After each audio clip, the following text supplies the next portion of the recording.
Hello everyone, thank you so much for joining us today. Today we're going to be creating a Christmas posy arrangement using one of our DIY kits.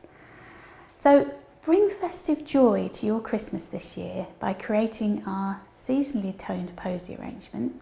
This one is green and white and it is presented in a beautiful St Andrew's basket. So you have everything that you need within the kit to create a wonderful gift, perhaps for a loved one, or if you're not feeling particularly creative, maybe you could send the kit to someone you know who'd like to make it for themselves. The finished result is so versatile. You could use it as a table arrangement, as an arrangement to sit on your coffee table, just really to add to your Christmas decorations. So in this kit you'll get a selection of green and white flowers and foliage. You'll have the lovely basket. This is a St Andrew's basket. That's already lined for you. You'll have a block of wet foam and some pot tape. The only added extra that you will need is a pair of scissors from your toolkit. So enjoy!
Well, I hope that's inspired you to get creative this festive season. There are lots more DIY kits on our website, so go and take a look at those. Now that leads me on to our top tips. So top tip number 1, you could actually accessorise this basket by adding perhaps dried fruit, cinnamon, cones, spray it with paint, or add some lights even. Now you'll find all of these accessories on our website, which is www.trianglenursery.co.uk. Top tip number 2, I would recommend removing the basket from its position when you water it. Pop it onto a draining board or what have you, just to be on the safe side. And then top tip number 3, make sure the basket is watertight before you arrange in it, and I'd still suggest that you place it on a suitable surface. Top tip number 4, you could actually make this a couple of days in advance, keep it well watered and keep it somewhere nice and dark and cool. And then top tip number 5, the rustic basket actually makes a really nice keepsake after the blooms have faded. You could, for example, use it to plant bulbs in maybe. Well, thank you so much for watching today. For more seasonal inspiration and guidance, go to our YouTube channel and subscribe. And don't forget to like us, share us, and do comment in the box below because we love to get your feedback. Until the next time, bye for now.